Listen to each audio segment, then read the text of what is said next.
What a mighty God. Papa, nous te disons merci. Nous allons regarder dans le psaume 91. Nous sommes, comme vous le savez, dans une série sur Osée. Le Seigneur m'avait mis à cœur il y a un certain temps de prêcher sur les prophètes mineurs, sur l'Ancien Testament. Et particulièrement, j'ai commencé avec les prophètes mineurs et surtout Osée. Osée est un livre très, très important et c'est un livre qui est aussi très actuel. Nous avons déjà fait 2 messages dans la série sur Osée. Nous avons appris que nous les chrétiens, nous avons besoin d'avoir une image beaucoup plus arrondie de Dieu. Que l'image que nous avons de Dieu est souvent très partielle et sauf parce que nous méconnaissons l'Ancien Testament. Et en regardant la manière dont Dieu fonctionne, a fonctionné avec son peuple, parce que Dieu ne change pas. Il ne change pas. Nous sommes sous une autre dispensation, mais la nature de Dieu ne change pas. Nous avons pu voir la grande miséricorde de Dieu, mais aussi les jugements divins. Et nous avons commencé à nous examiner nous-mêmes, à prier pour nous-mêmes, à prier pour notre nation et pour l'Église de Jésus-Christ, ici en France et dans les nations, afin que nous revenions au pied de la croix, afin que nous mettions fin aux infidélités dans l'Église, parce que le message de Osée est extrêmement actuel pour l'Église de Jésus aujourd'hui. Nous allons continuer avec le message de Osée, le Seigneur voulant la semaine prochaine, mais il m'avait mis à cœur cette semaine, et cette semaine, j'avais l'impression de ne pas avoir fait beaucoup des choses que je voulais faire, parce que le Seigneur m'avait attiré, sans vraiment savoir pourquoi. À la fin de notre jeûne de la semaine dernière, il m'avait mis à cœur toute cette semaine de passer beaucoup de temps dans la prière, plus que d'habitude. Donc depuis, nous avons fini le jeûne. Déjà pendant le temps de jeûne, il m'avait poussé à prier plus que d'habitude. Et ensuite, depuis lundi, mardi, mercredi, jeudi, vendredi, et maintenant, je comprends un petit peu pourquoi. Je ne comprends pas encore tout, mais ça va venir. Donc, Dieu nous a préparés pour les temps dans lesquels nous vivons. Depuis notre jeûne de 21 jours, il nous a préparés. Nous sommes spirituellement préparés. Je veux que quelqu'un soit conscient du fait qu'il est spirituellement préparé. Nous sommes spirituellement préparés et ce qui nous manque, ce qu'il nous faut maintenant, c'est plus de connaissances, plus de compréhension et que nous adoptions une attitude très claire, très décisive dans cette situation dans laquelle nous nous trouvons. La parole de Dieu nous dit ceci dans le psaume 91 et j'ai dit à ceux qui étaient à la prière hier que le Seigneur m'avait mis à cœur d'enseigner sur cela pour apporter une parole d'espoir et de réconfort et d'encouragement et de foi au peuple de Dieu avant de revenir sur notre message sur Osée qui est aussi très actuel. Donc le psaume 91 nous dit ceci. Celui qui habite sous l'abri du Très-Haut, yes Lord, yes, repose à l'ombre du Tout-Puissant. Je dis, notez bien, je dis à l'Éternel, tu es mon refuge et ma forteresse, mon Dieu en qui je me confie. Oui, c'est lui qui te délivre du piège de l'oiseleur et de la peste dévastatrice. Il te couvrira de ses ailes et tu trouveras un refuge sous son plumage. Sa fidélité est un bouclier et une cuirasse. Tu ne redouteras ni les terreurs de la nuit, ni la flèche qui vole durant le jour, ni la peste qui rôde dans les ténèbres, ni le fléau qui frappe en plein midi. Si 1000 tombent à côté de toi et 10 000 à ta droite, tu ne seras pas atteint. J'entends quelqu'un déjà dans sa maison dire Amen. Ouvre seulement les yeux et tu verras la punition des méchants. Oui, tu es mon refuge éternel. Tu fais de très haut ta retraite, aucun mal ne t'arrivera. Aucun fléau ne s'approchera de ta tente, car il donnera ordre à ses anges de te garder dans toutes tes voies. Ils te porteront sur les mains, de peur que ton pied ne heurte une pierre. Tu marcheras sur le lion et sur la vipère, tu piétineras le lionceau et le dragon. Puisqu'il est attaché à moi, je le délivrerai, je le protégerai, puisqu'il connaît mon nom. Il fera appel à moi et je lui répondrai. Je serai avec lui dans la détresse. Je le délivrerai et je l'honorerai. Je le comblerai de longs jours et je lui ferai voir mon salut. Alléluia. Seigneur, nous te disons merci. Te disons merci parce que ta parole ce matin nous donne beaucoup de joie. L'amen et mazakate. Il est bon de lire les infos divines. Alléluia, nous venons de lire les infos divines, l'actualité de Dieu qui n'est jamais dépassée. Et la première chose, j'ai une dizaine de choses à vous dire ce matin, je vais être très schématique. La première chose, comment réagir? La première chose, c'est ceci, nous devons nous positionner clairement dans le Seigneur. La parole de Dieu nous dit dans ce passage, vous allez voir, beaucoup de gens récitent le psaume 91, mais il y a un contexte pour le psaume 91. Et ce contexte, c'est celui-ci, celui qui habite sous l'abri du Très-Haut, repose à l'ombre du Tout-Puissant. Il y a un endroit où nous devons demeurer. Il y a un endroit où nous devons nous positionner en Dieu. Il y a un positionnement spirituel qui est le départ de tout ce que nous allons pouvoir dire aujourd'hui. Il y a un endroit où nous demeurons et je choisis de demeurer. Et ce qui veut dire que je dois veiller à ce que je suis réellement sous l'abri du Très-Haut et que je repose à l'ombre du Tout-Puissant. J'ai fait un enseignement il y a quelques années sur le psaume 27. Et je vais encourager les uns et les autres, je vais demander à ceux qui s'en occupent de mettre ces 4 enseignements de façon très visible sur nos sites pour que vous puissiez aller les voir. Ce psaume est très puissant parce qu'il est question de quelqu'un qui comprend que face au danger, il n'a rien à craindre. Et que la seule chose dont il a besoin, c'est de demeurer dans la maison de l'Éternel tous les jours de sa vie. Et c'est ce à quoi j'invite quelqu'un ce matin. Faites le choix qu'à partir de maintenant, vous allez mettre votre vie en ordre devant le Seigneur. Demeurez dans la maison de l'Éternel. Que vous allez entrer dans une intimité avec le Seigneur. Et la première chose, toujours la première chose à faire, c'est passer par la repentance. La repentance, je dis toujours à Barra, c'est un joli mot et que beaucoup de chrétiens n'aiment pas aujourd'hui. Mais nous avons besoin de nous examiner de temps en temps pour dire, est-ce que vraiment je suis sur le bon chemin? Je veux réclamer les promesses de Dieu, mais d'abord, je veux être sûr que Dieu, lui, a toute autorité et tout contrôle sur ma vie. Et donc, la première chose, c'est, Seigneur, ce matin, je me prosterne devant toi. Je soumets ma vie à toi. Je tourne le dos à tout ce qui n'est pas de toi et j'entre dans l'intimité de Dieu. Et quelqu'un va décider comment réagir. Je me positionne en Dieu. Je décide à partir de maintenant que je vais vivre dans l'intimité du Père. Alléluia. Il n'y a pas de meilleur endroit sur terre ou ailleurs. Il n'y a pas de meilleur endroit. Vivre dans l'intimité du Père. Être sous l'abri du Très-Haut. Et ce qui suit, c'est ceci. C'est vraiment très, très fort. Et je vais vous lire le psaume 65. Je l'avais mis ici dans mes notes pour ne pas oublier. Et le psalmiste est en train de dire, écoutez bien ce que le psalmiste est en train de dire. Là, je suis vraiment... j'ai eu une réflexion ce matin en venant. J'ai dit, ouh, nous bénissons le Seigneur pour toutes les années passées à enseigner en studio devant la caméra, parce que maintenant que le culte est reporté, c'est tout comme si vous étiez là à Bauhaus, comme si vous étiez là. Hallelujah. God is a good God. Mes fautes m'accablent, dit le psalmiste, mais tu pardonnes nos transgressions. Tu pardonnes nos transgressions. C'est important pour nous de savoir que Dieu pardonne nos transgressions. Et quand on parle de repentance, beaucoup de gens dans l'Église aujourd'hui ne veulent pas en entendre parler. Ils disent oui, mais il ne faut pas culpabiliser les gens. Nous avons besoin de nous repentir. Et surtout, nous avons besoin d'évaluer nos vies devant le Seigneur. Seigneur, où est-ce que j'en suis? Est-ce que je suis correctement positionné en toi? Parce qu'il y a des choses que tu promets et je veux les vivre pleinement. Et surtout, je veux te faire plaisir et je veux t'honorer. Mais il dit ceci, tu pardonnes nos transgressions. Heureux celui que tu choisis et que tu fais approcher de toi pour qu'il habite dans tes parvis. Waouh! Nous nous rassasierons des biens de ta maison, de la sainteté de ton peuple. Il y a quelque chose en Dieu qui ne change pas, quelles que soient les circonstances.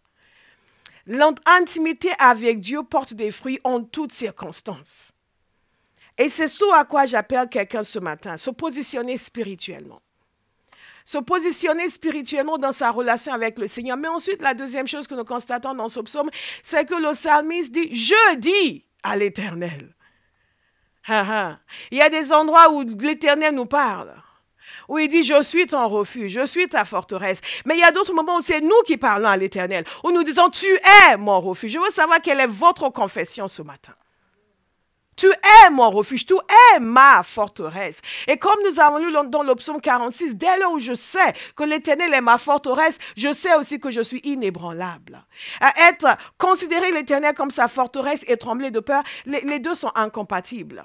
Il y a un moment donné où je choisis de faire autre chose. Je choisis de voir l'Éternel comme ma forteresse et comme mon refuge.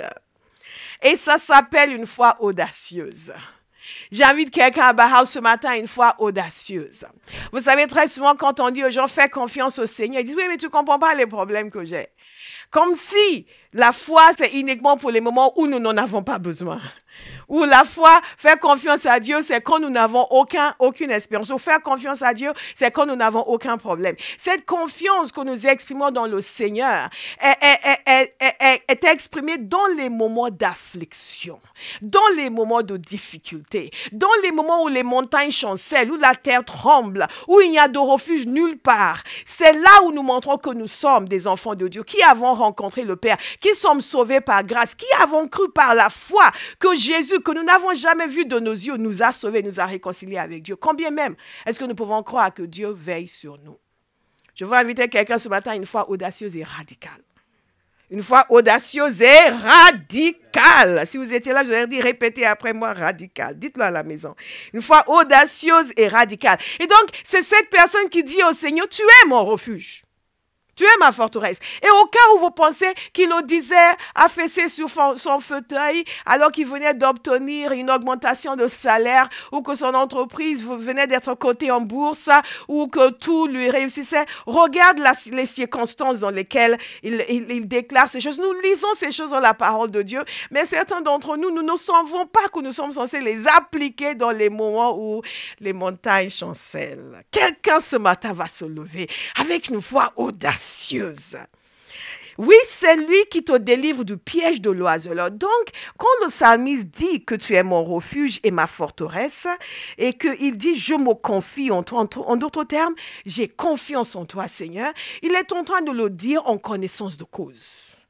Conscient des afflictions humaines. Conscient des difficultés inimaginables. Et il dit ceci, il dit, mais c'est lui qui te délivre du piège de l'oiseleur et de la peste dévastatrice.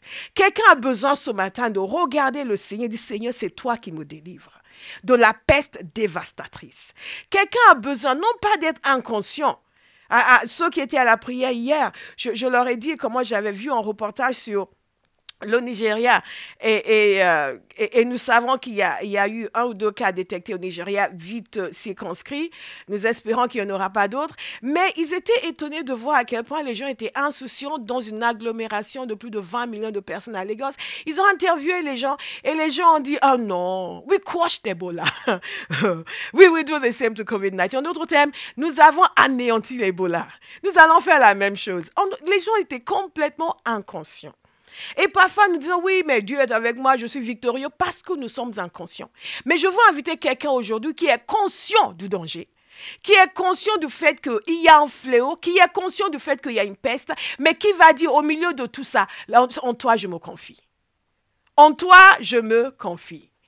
Et l'Éternel est mon refuge et ma forteresse. Notre foi nous a été donnée pour des moments où nous en avons vraiment besoin, comme celui-ci. Ah, quelqu'un va dire Amen dans sa maison. Quelqu'un va dire Amen au point où je vais l'entendre d'ici. Et regarde, il parle de la peste. Il parle des terreurs de la nuit, la flèche qui vole durant le jour, la peste qui rôde dans les ténèbres, le fléau qui frappe en plein midi. En d'autres termes, il dit, mais on a l'impression que tu es encerclé.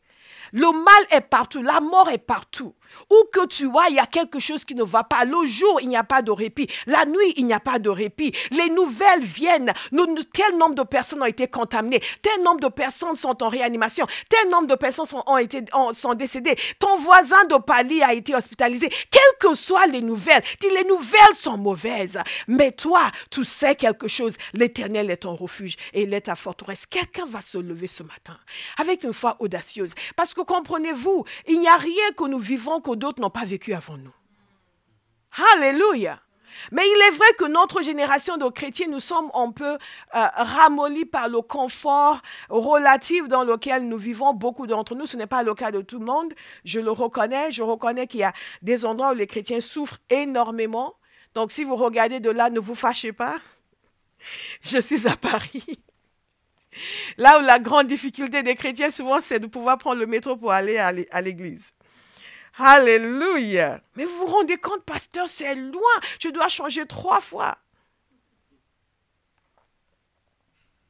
Et là, ici, il nous parle d'une situation catastrophique. Une situation de détresse absolue, où on ne voit pas l'issue. Il dit, mais toi, il y a une solution. Et tu ne vas pas avoir peur. C'est ça ce que j'aime ici, parce que il te délivre du piège de l'oiseleur et de la peste dévastatrice. Nous disons à l'Éternel, tu es mon refuge et ma forteresse. Et ce n'est pas parce que nous sommes inconscients, comme j'ai dit précédemment.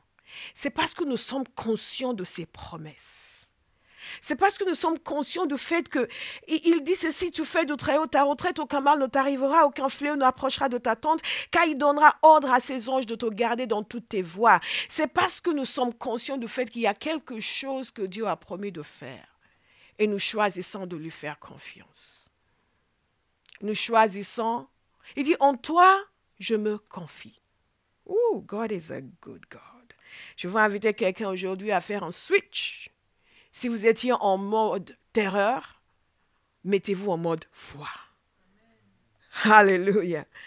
Et écoutez, il dit ceci, si 1000 tombent à côté de toi et 10 000 à ta droite, tu ne seras pas atteint. Et tout de suite, je vois une réponse à ceux qui disent, oui, mais un tel, mais un tel, mais un tel. Et la parole de Dieu nous dit, toi, choisis ce que tu vas croire. Si 1000 tombent à côté de toi et 10 000 à ta droite, tu ne seras pas atteint. Donc, moi, je décide, je ne serai pas atteint. Je veux que quelqu'un commence à dire ce matin, je ne serai pas atteint. Alléluia. Et je vais vous expliquer plus tard pourquoi ce n'est pas de l'inconscience. Ce que nous voyons dans ce passage, c'est une description d'une situation similaire à ce que nous voyons aujourd'hui dans les nations du monde. Et il parle d'une peste dévastatrice. Et vous imaginez, avant l'ère moderne dans laquelle nous sommes, il y a eu beaucoup de pestes dévastatrices. Et même sur ce continent européen, au début du siècle dernier, il y a eu une peste tellement dévastatrice, on estime à une 50aine de millions de personnes. Donc, quand le psalmiste, dans son époque qui était encore plus antérieure, parle de peste dévastatrice, il savait de quoi il parlait. Simplement, je veux inviter quelqu'un aujourd'hui à comprendre qu'il n'y a rien de nouveau sous le soleil. Et c'est important que nous prenions très au sérieux les consignes qui sont données, on en parlera à la fin. C'est important aussi qu'on prenne très au sérieux les consignes qui sont données en respectant à la lettre et même au-delà. Les consignes de protection, de sécurité, c'est notre devoir en tant que chrétien de le faire. Nous gardions à l'esprit le fait que nous ne vivons rien que des générations précédentes n'ont pas vécu avant nous. Et que nous ne sommes pas autorisés à dire, oui, mais Seigneur, pourquoi ceci, pourquoi cela? Mais ma question est ceci, si Dieu voulait t'anéantir, pourquoi il t'a sauvé? Quand vous voyez ce que Jésus a fait pour venir sur la terre pour nous sauver, nous comprenons que le cœur de Dieu, c'est toujours de sauver. Alléluia. Et je dis toujours que ce que Dieu a fait pour nous est infiniment plus grand que tout ce que nous attendons de lui. Ce qu'il a déjà fait pour nous à la croix est infiniment plus grand que tout ce que nous attendons de lui. Donc, le psalmiste invite quelqu'un à croire à la protection divine, quel que soit ce qui se passe autour de lui. Et quel que soit 1000 à ton côté, 10 000 à ta droite. Quelqu'un va avoir une foi audacieuse ce matin. Il va obéir à la lettre, aux règles de sécurité, et ce faisant, va dire, je ne serai pas atteint. Et parce que, pas uniquement parce que j'obéis aux règles, mais parce que je sais que Dieu veille sur moi. Et vous savez, il y a quelque chose de très intéressant que Luther a dit, et je parle des choses que je voulais évoquer plus tard, mais ce n'est pas grave. Lorsque dans sa ville de Wittenberg, il y a eu une épidémie, on lui a demandé de quitter la ville, il a refusé, il a dit qu'il allait rester parce qu'il voulait secourir les gens. C'était avant la médecine moderne. Et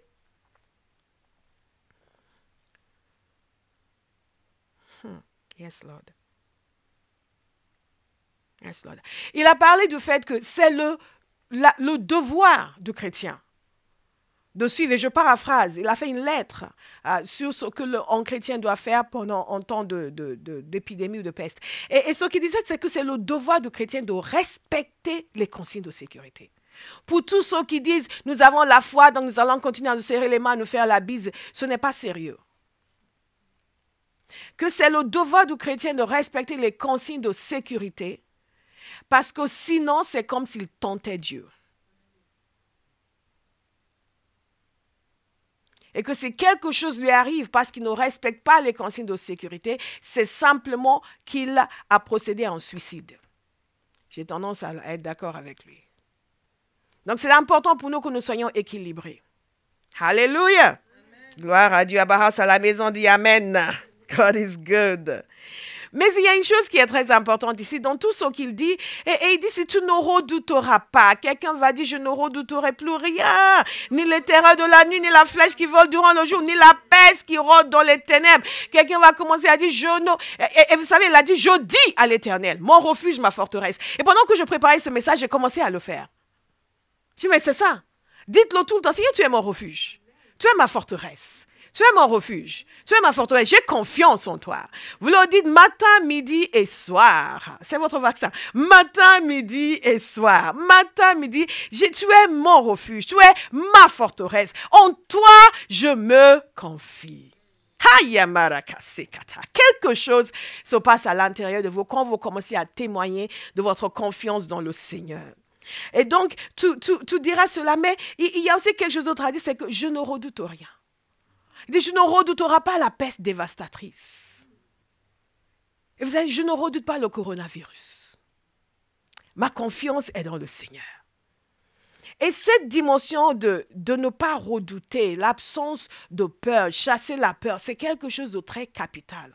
Hier, j'ai parlé à la prière du fait que nous avons un rôle à jouer en toutes circonstances. Et pour que nous puissions jouer notre rôle, il faut déjà que nous réglions nos cas à nous. Et ce à quoi je vous invite ce matin dans cette première partie du message, c'est vraiment régler devant Dieu la question de votre sécurité et votre protection. Alléluia, parce que vous aviez un travail à faire pour lui en cette saison. Ah bon, pasteur, mais moi je veux juste être en sécurité. Reçois la parole du Seigneur.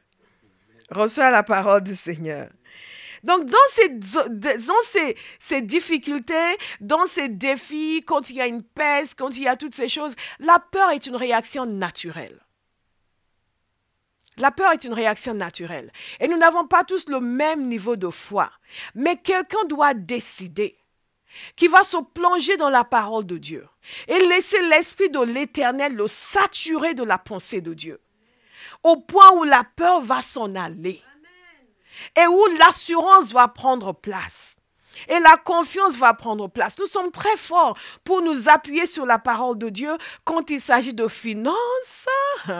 Nous appuyer sur la parole de Dieu, même pour la guérison, pour le mal de tête, le pied ou pour la délivrance. Mais quand il y a quelque chose de ce genre qui semble être totalement généralisé et tout le monde panique, les chrétiens ont tendance à entrer dans le bateau de la panique. Je vous invite ce matin à en sortir. Amen. Alléluia. Et commencer à dire, mais si la parole de Dieu me dit qu'en situation de peste, je n'aurai pas de peur, ça veut dire que c'est possible. Ça veut dire qu'il est possible au jour d'aujourd'hui de ne pas paniquer, de ne pas avoir la peur, de ne pas être terrifié, de ne pas se réveiller en sueur la nuit. Ce sera votre témoignage. Au nom de Jésus, vous n'allez pas avoir peur, vous n'allez pas paniquer. Et tout en décrivant les problèmes, il dit, je ne redoute pas. Je ne redoute pas. Et vous allez le dire, vous aussi. Vous allez le dire avant de dormir. Vous allez le dire dans la journée. Vous allez méditer ce passage pour que cela entre dans votre cœur. Je ne redoute rien. Donc, il y a une capacité surnaturelle que Dieu donne à ses enfants à ne pas avoir peur dans des moments qui naturellement provoqueraient la peur. Je veux que quelqu'un médite là-dessus. Une capacité surnaturelle. Ce n'est pas naturel. Donc, ne dites pas, oui, mais pasteur, vous ne vous rendez pas compte, ce n'est pas évident, nous le savons tous. Parce que ce qui est intéressant dans une situation comme celle-ci, ce n'est pas une situation de guerre où on peut tous partir comme réfugiés quelque part. Nous ne pouvons pas aller nous réfugier sur la planète Mars. Nous sommes tous sur cette même terre. Et la terre entière est touchée. Et entre parenthèses, comme j'ai dit aux personnes qui étaient à la prière hier, ça semble bête, mais il y a des gens qui le disent. Aux États-Unis, il y a une rumeur selon laquelle les Noirs n'attrapent pas le coronavirus. Et vous allez dire, ah bon, qu'est-ce que c'est que ça? Et apparemment, c'est parce qu'ils ont entendu dire que l'Afrique n'est pas touchée. Donc, ils ont conclu, certains ont conclu que ça veut dire que ça ne touche pas les Noirs. S'il vous plaît, Tout le monde est concerné.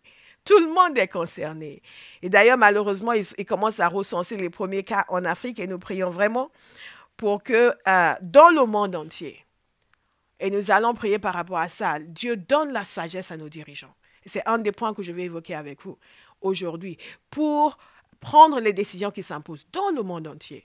Parce que le problème est devenu mondial. Même si l'OMS dit que l'Europe est devenue l'épicentre de la pandémie, nous savons, hey, Sabagareba, que le trône de Dieu, la gloire de Dieu est toujours présente. Oh, quelqu'un va dire Amen dans sa maison et va crier à voix forte. God is a good God. Vous devez libérer la puissance de Dieu là où vous habitez. God is so wonderful. Nous bénissons le Seigneur. Il est notre refuge. Il est notre refuge. Et donc, c'est vraiment extraordinaire cette capacité surnaturelle à ne pas avoir peur, à ne pas paniquer, quelle que soit la situation. Et je déclare cela sur quelqu'un aujourd'hui au nom de Jésus. Nous n'avons pas reçu un esprit de timidité, nous n'avons pas reçu un esprit de peur. L'esprit de l'Éternel qui nous a été donné, c'est un esprit de force et de hardiesse. Le même esprit qui était en Jésus, qui lui a permis de braver l'opprobre de tous ces gens qui étaient contre lui. Vous voyez une foule entière qui dit crucifiez-le. Crucifiez-le. Et il l'a tenu, il est allé jusqu'à la croix, il a fait tout ce qu'il avait besoin de faire. Il a fait preuve d'une capacité de résistance extraordinaire, que cette même capacité se manifeste dans votre vie. Quelqu'un va comprendre aujourd'hui que nous avons bu du même esprit, le même esprit qui était en Jésus, c'est l'esprit que nous avons reçu. Hey, je ne suis pas en train de vous dire de croire en vous-même. Je suis en train de vous dire de croire en votre Dieu. Dieu a suffisamment montré sa grandeur. Il a suffisamment montré sa majesté. Il a suffisamment démontré sa puissance. Et la parole de Dieu nous dit clairement que ses attributs sont visibles à l'œil nu. Pour ceux qui s'y intéressent, nous ne pouvons pas dire, oui, mais Seigneur, où tu es, il est là. Quelqu'un va dire, tu es là, Seigneur. Je sais que tu es là. Je sais que tu es là. Je sais que tu es là. Même si je marche dans l'ombre de la vallée de la mort, je ne craindrai aucun mal. Amazing. Amazing. Hallelujah. Il y a une capacité à ne pas craindre le mal. Recevez cette capacité ce matin.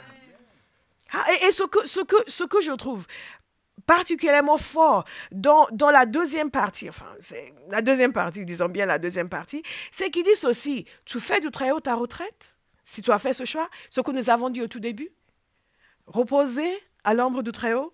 Si tu as fait ce choix, aucun mal ne t'arrivera. Aucun fléau n'approchera de ta tente. Et regardez pourquoi. Et il ne le dit pas juste comme ça. Il y a une raison. Quelqu'un va entrer dans le surnaturel. Et va sortir du purement naturel. Nous sommes des êtres surnaturels. Nous sommes des êtres spirituels qui fonctionnent dans un monde surnaturel.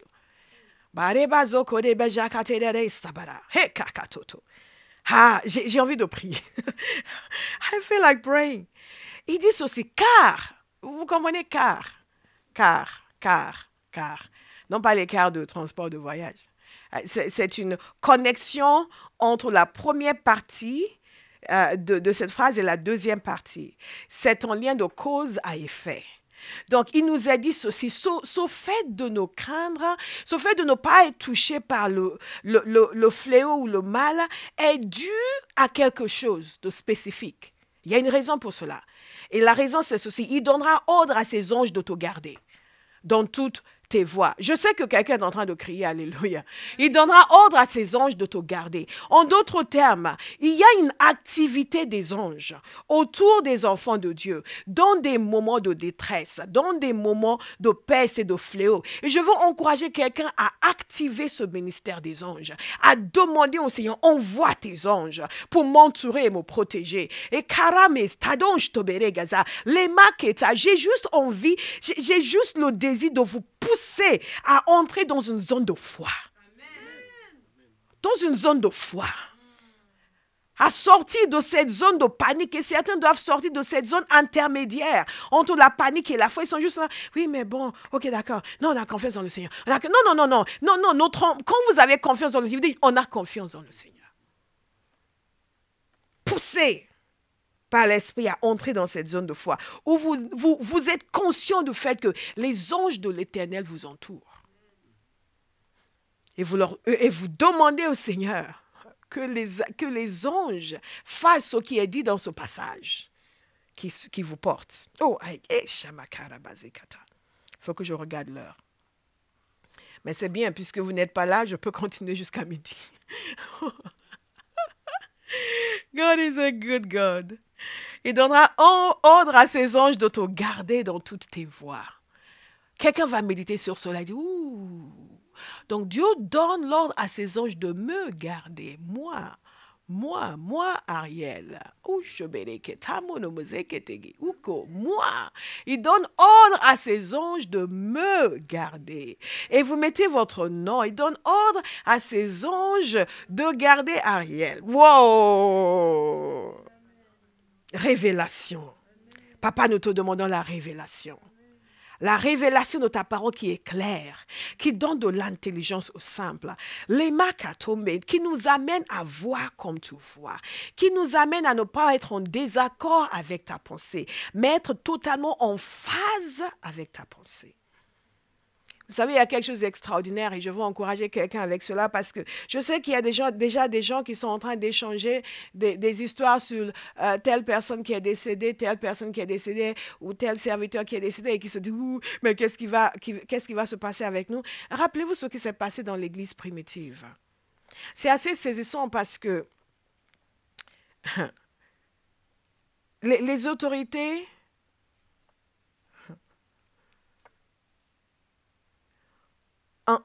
ont tué un des apôtres. Et le peuple était bien sûr affecté. Et après, ils ont emprisonné un autre apôtre, Pierre en l'occurrence. Et s'ils avaient eu les mêmes réflexions que nous, ils auraient fait « oh ouais, il va mourir ». C'est clair. Mais ils ont décidé de prier. Ils ont décidé d'intercéder.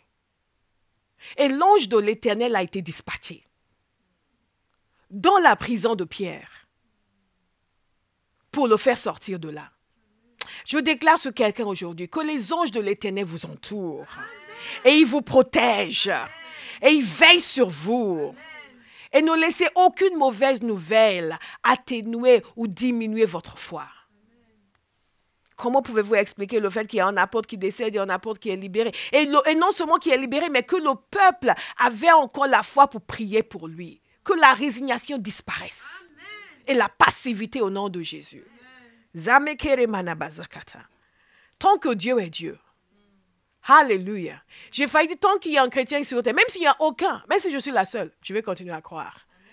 Tant que Dieu est Dieu, que sa parole ne change pas, croyez qu'il vous protège. Ooh, God is a good God. God is a good God.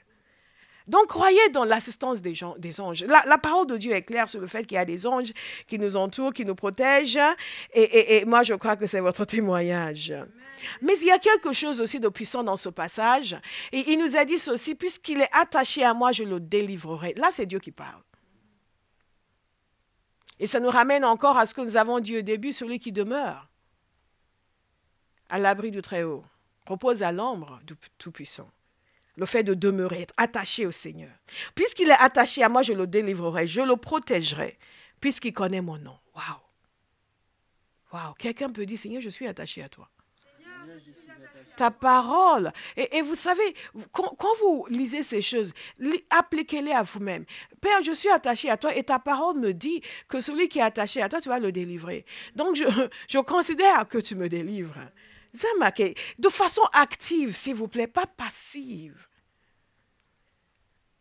Puisqu'il est attaché à moi, je le délivrerai, je le protégerai puisqu'il connaît mon nom. Il fera appel à moi et je lui répondrai. Wow.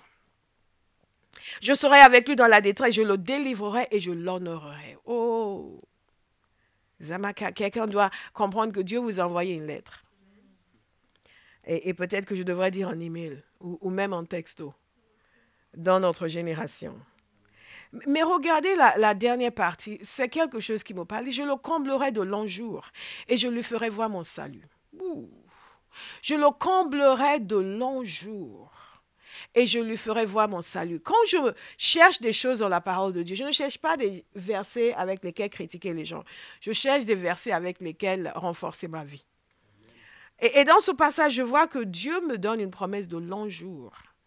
Donc, dans le plan de Dieu, il n'est pas question que je meure d'une peste. Il n'est pas question que vous mouriez d'une peste. Ce n'est pas le plan que Dieu a établi pour votre vie. Et quelqu'un doit prendre une décision. Ce n'est pas le plan que Dieu a établi pour ma vie et ce n'est pas ce qui va se passer dans ma vie. Alléluia. Il me comblera de longs jours et il me fera voir son salut. Nous avons en chant, je ne mourrai pas, je vivrai, je ne mourrai pas, je vivrai, je ne mourrai pas, je vivrai et je raconterai les œuvres du Seigneur et je raconterai les œuvres du Seigneur. Gloria Gaynor le chant comme ça, I will survive, I will survive. Non, non, non, je ne mourrai pas, je vivrai. Allez, je comblerai de longs jours. Je veux inviter quelqu'un à saisir cette promesse de longs jours et à dire, c'est ce que la parole de Dieu dit me concernant. Et ce que la parole de Dieu dit me concernant, c'est ce qui sera mon expérience. Alléluia. Il y a un homme dont l'histoire est absolument extraordinaire. Et je me souviens, il y a quelques années de cela, quand j'enseignais sur la guérison, j'avais évoqué son histoire. Et j'ai eu des gens qui ont réagi de façon négative, qui ont réagi vivement, parce que j'ai parlé de la guérison d'Ézéchias. Parce qu'Ézéchias a fait des erreurs après sa guérison, et donc ils ont estimé que, est-ce que vous trouvez que c'est une bonne chose qu'il ait été guéri, vu ce qu'il a fait par la suite. Et j'ai choisi de ne pas entrer dans la polémique. Mais en réalité, Dieu nous a fait tellement de bien à chacun de nous, mais lequel, après cela, n'a pas commis d'erreur? Je veux savoir s'il y a des menteurs à Bauhaus, même chez vous. Qui, après avoir été guéri par le Seigneur, a marché dans la perfection? Qui, après son salut, a marché dans la perfection? Qui n'a jamais commis d'erreur? Et aussi, la réalité, c'est que Dieu est Dieu. Il n'était pas obligé de le guérir. S'il a choisi de le guérir, c'est parce qu'il le voulait. Et que de toute façon, le jugement de Juda était programmé depuis longtemps. Le roi Ézéchias, pour ceux qui ne savent pas de quoi je parle, le roi Ézéchias était malade. Et Dieu a envoyé son prophète pour lui dire qu'il allait mourir. Pour moi, c'est une des histoires les plus extraordinaires dans la Bible. Pour montrer à quel point notre position de foi vis-à-vis du Seigneur peut affecter les circonstances de nos vies.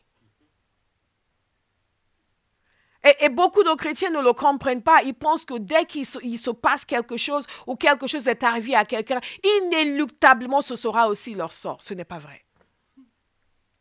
Dieu lui-même a envoyé dire à Ézéchias qu'il allait mourir. Ézéchias a dit quoi? Ah non, non Seigneur, je ne veux pas mourir. Je ne veux pas mourir. Il a tourné son visage contre le mur, il a commencé à implorer Dieu. Et il a commencé à dire à Dieu, ah Seigneur, hey, il a commencé à montrer au Seigneur qu'il était un adorateur. Mais je ne pourrais pas t'adorer. Vous savez, Ézéchiel a commencé à invoquer le mandat de Dieu sur sa vie, sa mission sur terre, ce qu'il faisait sur terre pour le Seigneur, la raison pour laquelle il ne fallait pas qu'il meure. Il ne fallait pas qu'il meure. Non, non, non, Seigneur. Et le Seigneur a renvoyé le même prophète pour lui dire, tu vas vivre. C'est quand même extraordinaire. Donc, si Dieu dit à un homme qui va mourir, il dit, Seigneur, non, je ne vais pas mourir. Dieu dit, ok, tu ne vas pas mourir. Combien même, quand un virus vous dit, tu vas mourir, vous dites, je ne vais pas mourir. Non, non, non. J'ai encore du travail à faire pour le Seigneur sur la terre. J'ai encore une nation à gagner pour Jésus. J'ai encore des chants de louange à écrire. J'ai encore des âmes à toucher. J'ai encore des disciples à faire. Je refuse de mourir. Je refuse, non, je ne vais pas, Seigneur, je ne vais pas mourir. Regarde ton serviteur, regarde ta servante. J'ai encore du travail à faire pour toi sur la terre. Ce n'est pas l'accord que nous avons. Toi, dès que tu m'as appelé, tu m'as sorti des ténèbres et tu m'as envoyé dans ta moisson. La moisson est encore abondante. Il y a encore peu d'ouvriers. Cet ouvrier ne va pas mourir. Quelqu'un doit devenir violent. Et je ne peux pas. Il n'est pas question. Non, il n'est pas question. Il n'est pas question. Il n'est pas question. Seigneur, non. Non. Si tu as épargné Ézéchias, à qui toi-même tu as donné une sentence de mort, je suis épargné. Zamagare Manashakata. Je veux que vous le compreniez. Il y a une dimension de la puissance de Dieu que nous devons invoquer dans nos vies. Une dimension de la capacité d'action de Dieu que nous laissons parce que nous ne faisons pas ce qu'il faut pour déclencher. Quelqu'un va devenir virulent. Quelqu'un va sortir de la passivité. Quelqu'un va sortir de la peur et de la crainte. Quelqu'un va sortir des cauchemars. Il y a des gens qui font déjà des cauchemars. Oui, j'arrive pas à dormir. J'arrive pas. Vous allez dormir. Et tous ceux qui nous suivent, quel que soit le moment où vous regardez cette vidéo, vous allez dormir. Je déclare sur vous le repos et la paix au nom de Jésus. Vous dormez comme un bébé. Le sommeil du juste est paisible. Non pas par inconscience, mais par confiance. Alléluia. Ézéchias a dit, il n'est pas question, je ne mourrai pas. Seigneur, non. Et regarde-moi, je te suis encore utile sur la terre. Quelqu'un va dire aussi, et si vous n'étiez pas utile avant, prenez quand même, dites, Seigneur, maintenant je vais être utile. Non, je ne peux pas, je n'ai pas encore accompli ma destinée, je n'ai pas encore fini ma course. En dépit de tout ce qu'il a vécu, tout ce qu'il a souffert, les persécutions, les naufrages, et ainsi de suite, l'apôtre Paul n'est mort que lorsqu'il estimait qu'il avait achevé sa course. Et il l'a dit. Il a dit, j'ai combattu le bon combat, j'ai achevé ma course. Je déclare sur quelqu'un ce matin, vous allez achever votre course. Au nom de Jésus, vous allez achever votre course.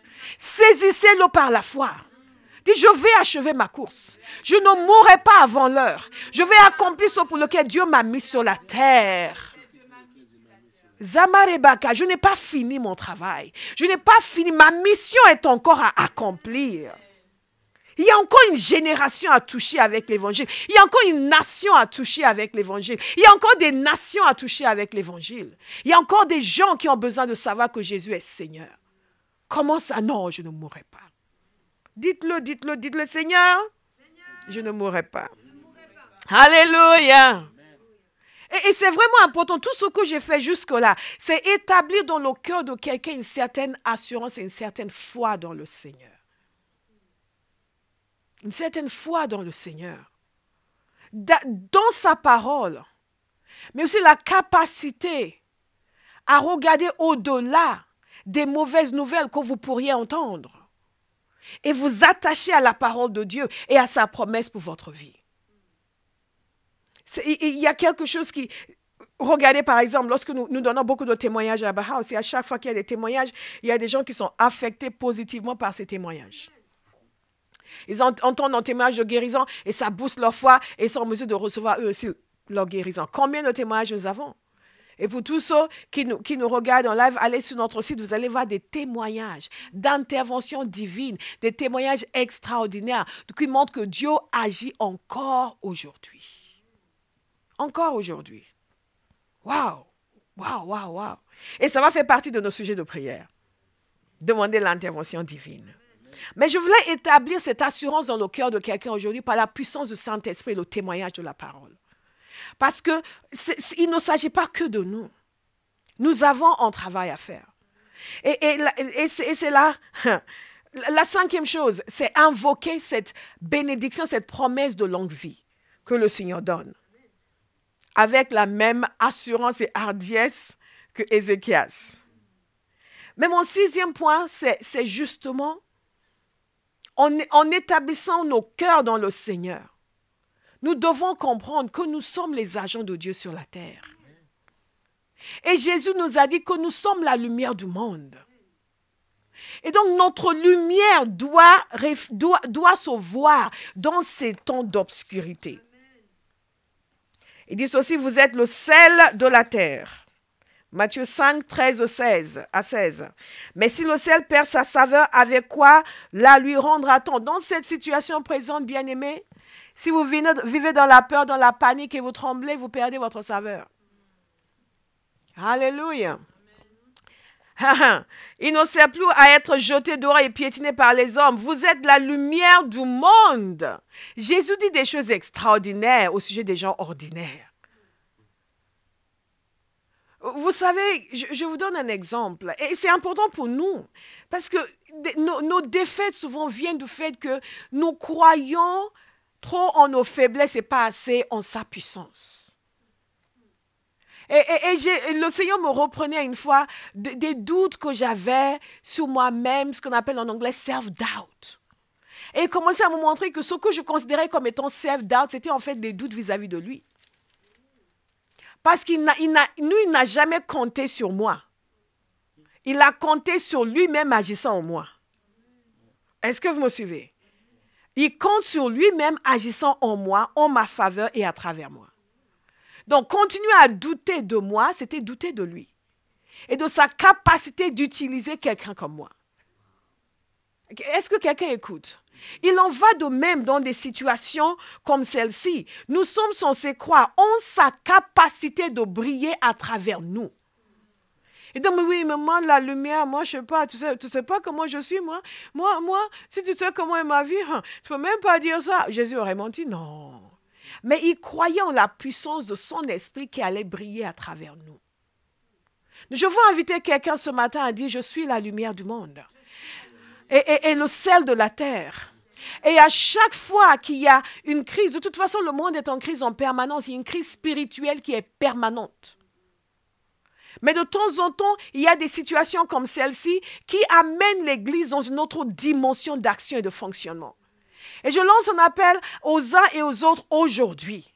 Nous, les évangéliques en particulier, qui sommes des adeptes de la bénédiction personnelle, que nous devons aller au-delà de nous-mêmes et commencer à vivre comme la lumière du monde. Et dans cette situation, comment répondre? Fonctionner comme la lumière du monde. Nous recevons l'assurance de notre protection dans le Seigneur et nous allons vers les autres. Nous allons vers la société. Nous allons vers nos amis, nos voisins. Nous restons au téléphone, nous leur parlons, nous les encourageons, nous prions pour eux. Quelqu'un doit décider qu'il va être une bénédiction dans cette saison. Une bénédiction. Une bénédiction. Une bénédiction. Ce qui veut dire qu'il n'y a pas de repli sur soi possible. Il n'y a pas d'excès d'introspection possible, ni se vautrer dans la panique ou la crainte. Faites ce que nous avons vu dans la première partie de ce message. Laissez le Seigneur vous réconforter, vous encourager, vous fortifier. Et maintenant, cherchez quelqu'un que vous allez encourager. Si vous êtes encore en train d'aller au travail, encouragez vos camarades, encouragez vos voisins, encouragez vos amis, encouragez les membres de votre famille qui ont peur et qui vous appellent, même ceux qui sont à l'étranger. J'ai appelé toute ma famille en Angleterre, aux États-Unis. Je leur ai envoyé un message d'encouragement. Je les ai encouragés, je leur ai parlé. Alléluia. Et je continuerai à le faire. Gloire à Dieu. Et c'est notre rôle aujourd'hui. Vous savez, je vous parlais de l'épidémie qui avait sévi dans la ville de Luther. Il avait décidé de rester. C'était avant ces grands hôpitaux publics et la médecine moderne que nous avons. Et lui et sa femme, qui pourtant étaient enceintes, se sont occupés des gens qui étaient malades. Les gens mouraient autour d'eux et ils ont refusé de s'en aller. Parce que selon lui, écoutez attentivement, selon lui, le chrétien a le devoir d'aimer et de prêter assistance. Et que dès lors où les gens vont être abandonnés, le chrétien ne peut pas juste penser à sa sécurité et abandonner les gens. Mais s'il y a d'autres personnes pour s'en occuper, vous pouvez vous en aller. Mais je vous rappelle que c'était avant l'ère moderne avec tous les hôpitaux modernes. Donc, aujourd'hui, les choses ont changé. Ce n'est pas à vous d'aller dans les maisons des gens, vous en occuper. Les consignes qui nous sont données, c'est que chacun reste chez lui. Alléluia. Mais il y a de l'aide que vous pouvez apporter par ailleurs. Et il est resté, il a aidé beaucoup de personnes lui-même. Est sorti indemne de cette situation avec son épouse. Il a une fille qui est décédée, mais apparemment pas de l'épidémie. Son fils l'a attrapé, mais il a été guéri. Mais il nous a laissé une lettre très, très puissante, très, très intéressante sur le devoir du chrétien. Je veux réveiller quelqu'un ce matin pour dire que dans toute l'histoire du christianisme, les chrétiens ont toujours été présents dans des moments de difficulté dans la société. L'Église a toujours réagi positivement, a toujours prêté secours aux gens qui étaient dans la difficulté.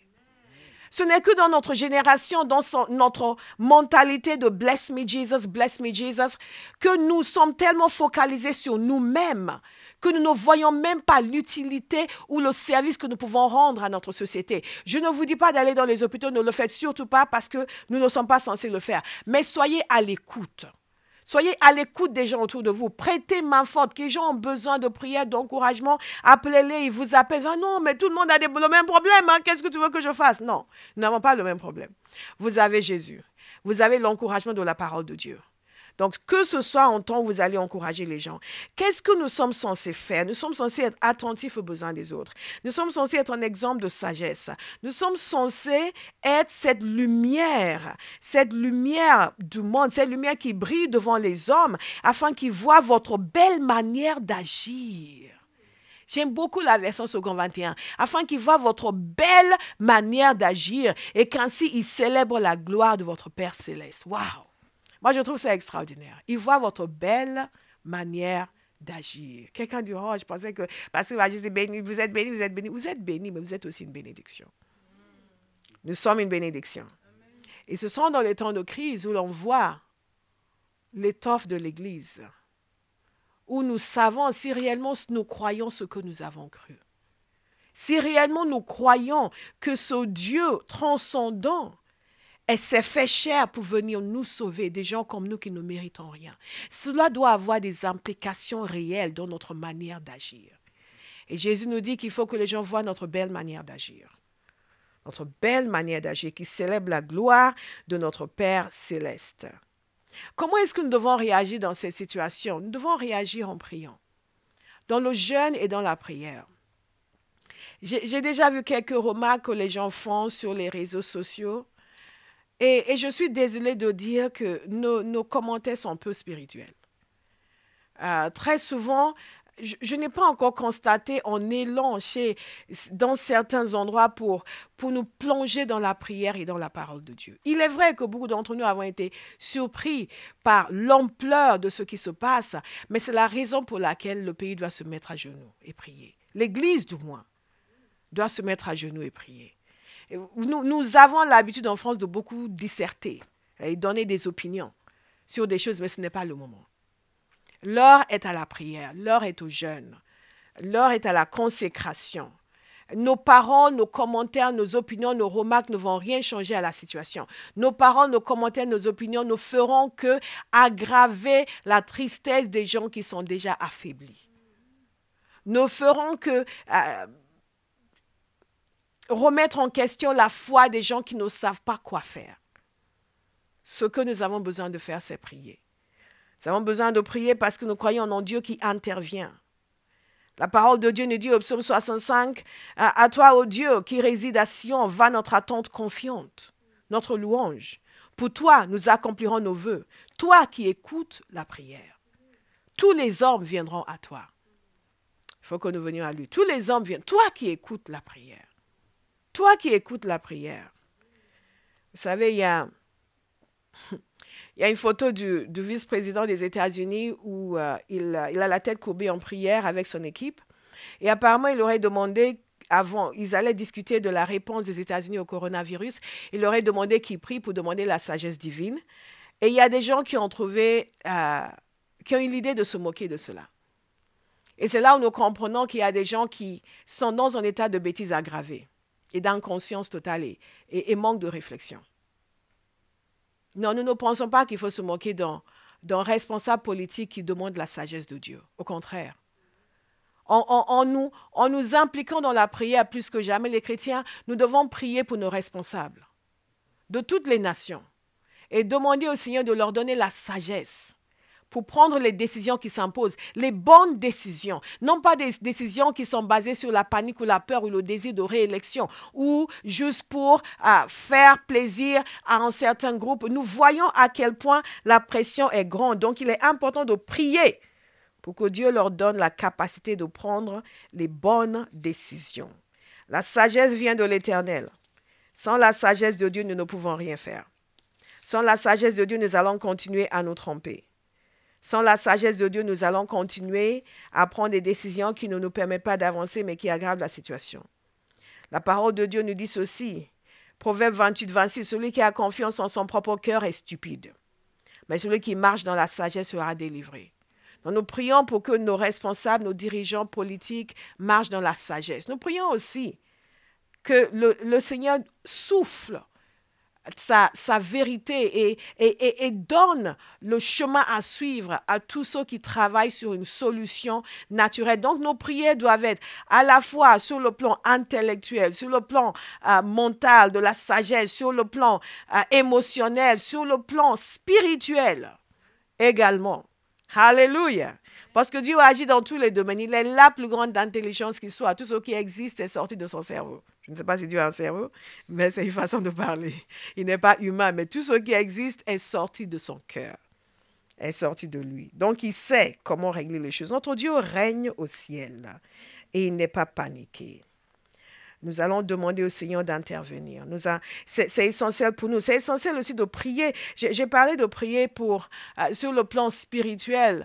Nous demandons au Seigneur non seulement d'accélérer toutes les recherches scientifiques afin qu'il y ait des solutions naturelles, biologiques, scientifiques, mais nous demandons aussi au Seigneur d'agir pour stopper la peste.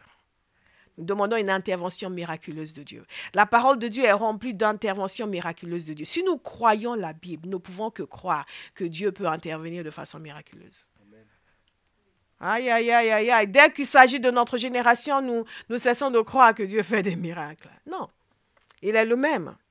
Je pense à une histoire extraordinaire. Nous sommes en train d'étudier le livre de Osée. Nous sommes encore sur les péchés d'Israël. Nous devions déjà cette semaine commencer à parler de Juda et la manière dont Juda aussi est tombé sous le jugement de Dieu. Et rappelez-vous, nous parlons des deux royaumes, le royaume du nord, Israël, et le royaume du sud, Juda. Et par la suite, eux aussi allaient partir en captivité. Mais avant cela, il y a eu un roi, le roi Ézéchias, le même dont j'avais parlé, qui a été confronté à une invasion des Assyriens.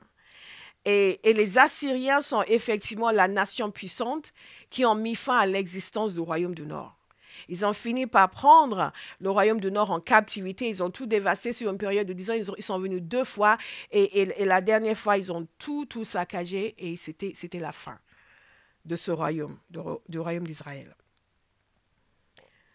Et quand vous êtes le petit Judas à côté, vous avez quand même quelques craintes pour dire, oulala, qu'est-ce qu'ils vont nous faire, nous? Et les Assyriens étaient déjà venus pour prendre beaucoup des villes fortifiées de Juda. Et là, ils sont revenus. Sur Sanchérib, ils sont revenus avec son chef militaire, Rabshakeh, et ils ont assiégé la ville de Jérusalem. Ils ont commencé à lancer des menaces et à dire que les dieux des nations n'ont pas pu les sauver. En quoi est-ce que le Dieu de Juda, le Dieu de Juda allait pouvoir les sauver? C'était une situation terrible. Il n'y avait pas d'issue possible, il n'y avait pas de solution possible.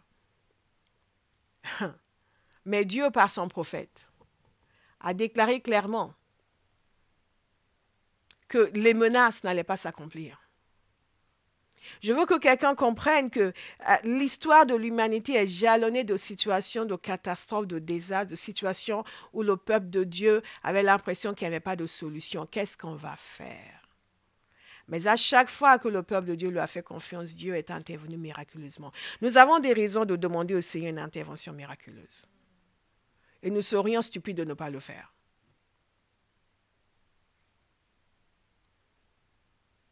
Mais lisez cette histoire dans 2 Chroniques. Yes, Father. OK.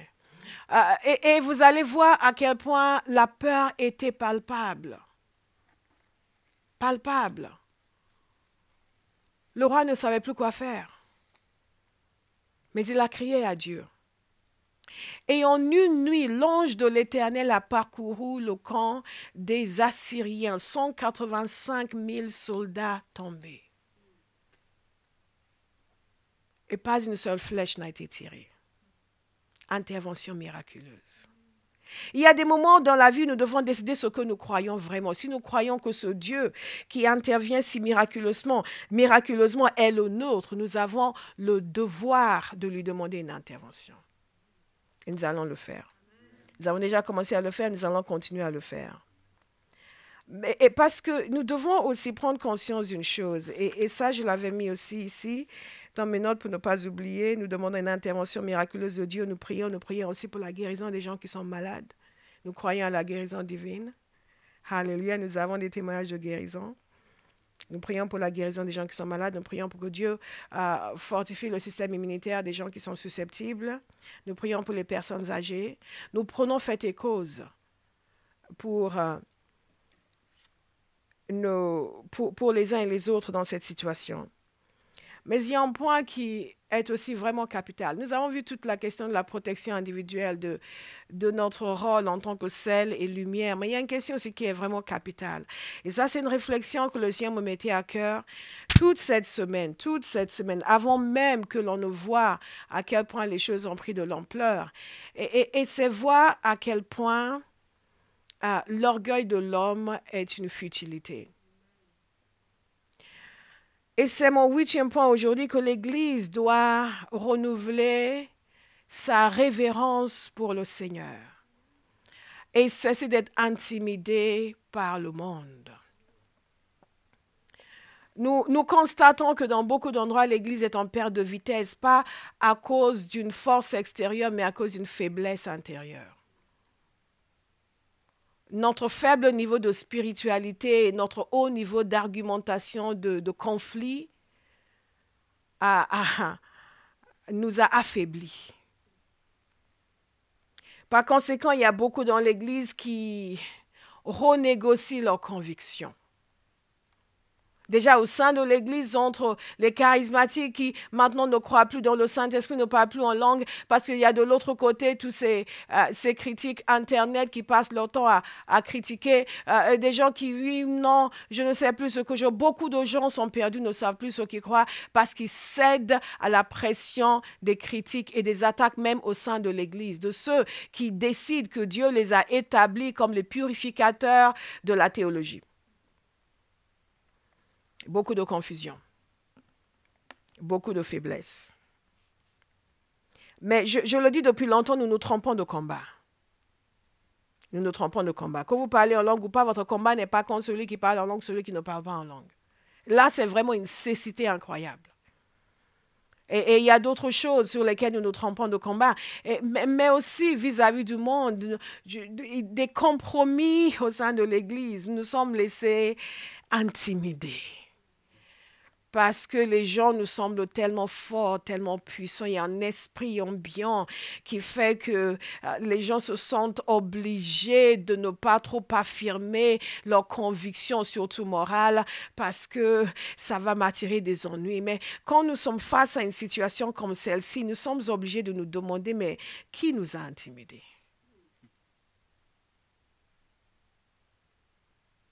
Nous sommes de nouveau confrontés à une situation qui nous révèle notre humanité à tous, notre faiblesse à tous. Que vraiment nous n'avons aucune raison d'avoir autant de suffisance, d'être si arrogants, que ce soit dans notre foi, que ce soit dans notre incrédulité. C'est une situation qui nous amène tous à être très humbles. Et nous rendre compte de ce qu'un ami athée m'avait dit il y a des années de cela, lorsqu'il s'est retrouvé sur une petite barque au milieu de l'océan Indien, au milieu de la forêt amazonienne. Et il m'a dit, je me suis senti tout petit. Et il s'est dit, mais finalement, nous ne sommes que peu de choses. Nous ne sommes que peu de choses. Nous ne sommes que peu de choses. Et quelque part, nous avons reculé sur des choses qui sont essentielles. Nous n'avons pas eu la crainte de Dieu, nous avons plus eu la crainte de notre société. Mais quand nous regardons les uns et les autres en train de paniquer, je suis allée au supermarché hier, il n'y avait plus de papier toilette en France. Il y avait tout, des rangées entières vides. J'ai dit, mais qu'est-ce qui se passe? Parce que je n'avais pas regardé les vidéos des supermarchés américains qui se vidaient. Et quelqu'un qui travaillait là-bas m'a dit, ah oui, mais il fallait venir le matin. Je dis, mais oui, mais d'habitude, on n'est pas obligé de venir le matin. Il dit, ah oui, mais c'est la ruée, les gens viennent. Et la peur. La peur. Et quand nous voyons à quel point quelque chose, un virus, quelque chose peut mettre des nations à terre, mettre des gouvernements à terre, provoquer une panique parce que c'est quelque chose de meurtrier, ce n'est pas rien. Nous nous rendons compte que finalement, Nous avons beaucoup progressé dans la connaissance, mais nous ne savons pas tout. Et cela nous invite à beaucoup d'humilité. Et l'Église, il y a un impératif à reconnaître notre humanité et l'humanité de nos concitoyens et à laisser la pensée de Dieu primer et à honorer la parole du Seigneur. Parce que voyez-vous, là au ciel, je parlais avec quelqu'un, je disais, bon, il va falloir que j'aille au supermarché. Lundi matin, je n'ai pas eu le réflexe de stocker la nourriture dans ma maison, en espérant que je n'aurais pas à faire une queue interminable.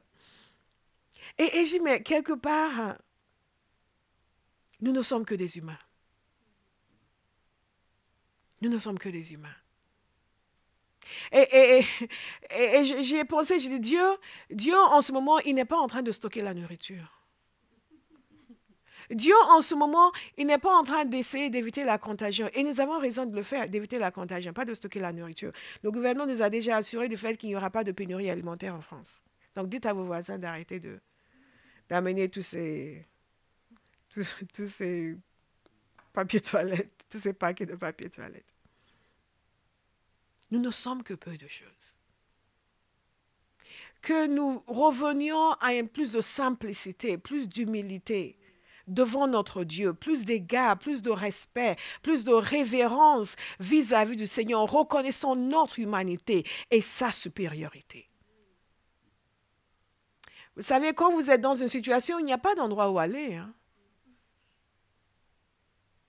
J'ai lu quelque part que l'Union européenne était en train de proposer 2 000 € aux migrants dans une île grecque pour qu'ils retournent chez eux. À chacun.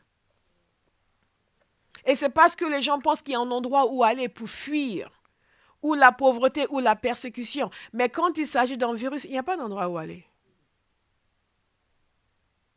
Il n'y a pas d'endroit où aller. Nous sommes, tout d'un coup, l'être humain semble très fragile. Toutes ces choses dans lesquelles nous avions confiance nous semblent très fragiles. Nous sommes confrontés à la nature éphémère de la vie humaine. Et à une instabilité inhérente dans l'existence humaine que nous négligeons la plupart du temps et nous ne sommes même pas conscients du danger. Moi, je veux inviter quelqu'un ce matin à réfléchir et à commencer à honorer son Dieu qui, lui, ne peut être ébranlé. Il ne peut en rien être ébranlé. Son règne est pour toujours, d'éternité en éternité. Nous ne sommes que des humains. Mais Dieu est Dieu. Et en l'honorant et en le révérant, nous pouvons ensuite lui demander, Seigneur, viens à notre secours. Et ne vous sentez absolument pas gêné du fait que vous priez, vous demandez l'aide du Seigneur. Parce qu'il y a beaucoup de gens qui disent, oui, mais c'est pas le moment. Ah, c'est le moment de prier. C'est le moment de prier. C'est le moment de prier. Nous ne sommes que des humains. Nous ne sommes que des humains. Quel que soit notre degré d'avancement scientifique, nous découvrons toujours des choses que nous ne connaissons pas, pour lesquelles nous n'avons pas de solution, parce que nous ne sommes que des humains. Quel que soit notre avancement philosophique, il y a toujours des questions pour lesquelles nous n'avons pas de solution, parce que nous ne sommes que des humains. Et je prie vraiment que cette intimidation soit brisée sur votre vie. Cette intimidation doit disparaître. L'Église doit de nouveau retrouver l'audace. L'audace qui vient de la certitude que son Dieu est Dieu.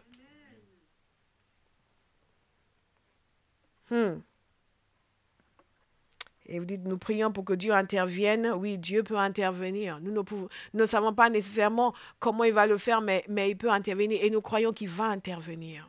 Cela me fait penser encore à l'histoire de ces 3 rois qui étaient partis en guerre. Et ça ne se passait pas très bien. Ils ont dit, est-ce qu'il y a un prophète ici?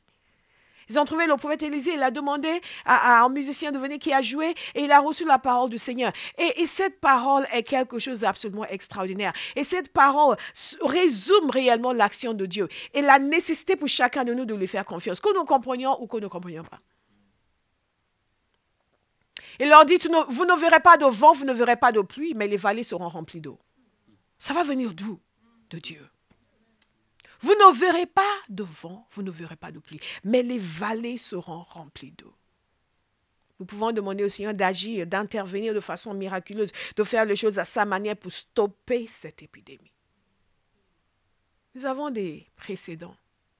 Si vous lisez le livre de Derek Prince, il partage une histoire, je l'ai déjà partagé longuement ici, je ne veux pas m'attarder dessus. Il partage une histoire d'une intervention divine dans son régiment pendant la Deuxième Guerre mondiale.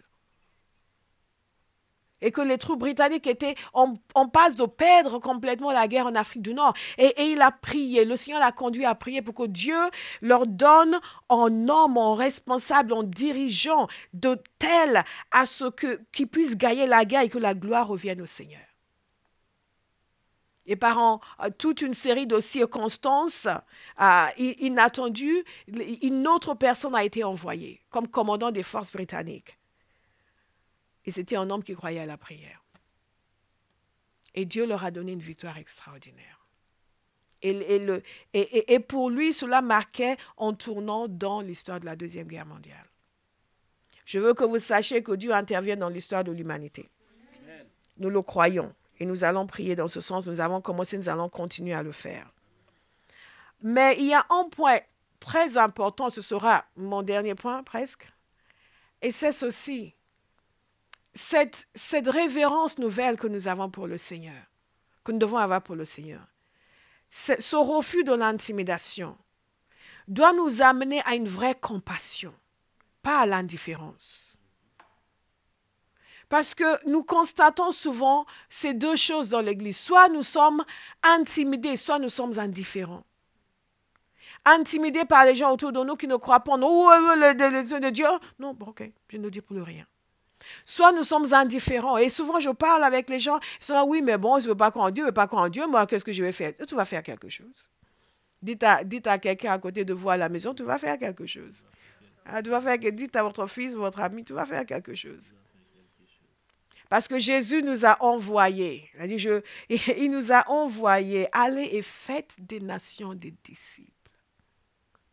Allez et faites des nations des disciples. Ce mandat est pour nous. Ma prière, c'est que dans cette situation, l'Église retrouve son mandat initial.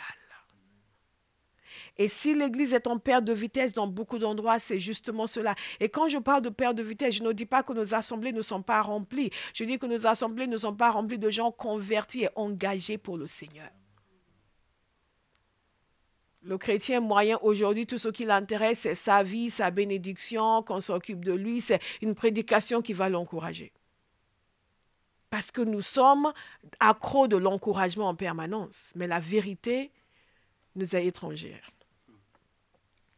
Je prie aujourd'hui vraiment que quelqu'un prenne conscience de la nature éphémère de la vie humaine et que nous nous réengagions dans le mandat de Christ pour gagner notre génération pour Christ et que quelqu'un regarde cette nation de France et dit « Je ne peux pas être là et que l'évangile ne soit pas annoncé. » Il n'est pas question que les serviteurs de Dieu reviennent à leur mandat initial d'aller et de faire des nations, des disciples. Et pas uniquement à encourager les fidèles qui, entre-temps, ne font rien pour Jésus. Ah, quelqu'un va aimer ce message, je le sens. Ce que nous faisons, je l'ai dit tout au long de ce message, pendant tout ce temps, pendant toute cette période, j'invite chacun à la discipline, au sérieux, au respect des consignes de sécurité qui sont données, à être vraiment exemplaire en la matière. Vous savez, une des choses que Luther a dit dans cette lettre qu'il a écrite, parce qu'on lui avait demandé ce qu'il fallait faire dans une situation d'épidémie, est-ce que le chrétien devait fuir ou il devait rester? Et une des choses qu'il a dit, je vous ai dit précédemment, qu'il a dit, chacun doit veiller sur lui-même et ne pas contaminer les autres ou ne pas se laisser contaminer parce que sinon ce serait quasiment un suicide. Et ils disent aussi, il y a des gens qui pensent que oui, parce que nous avons la foi, nous ne faisons rien. C'est comme si vous voyez une maison en train de brûler, vous ne faites rien, puis Dieu va intervenir.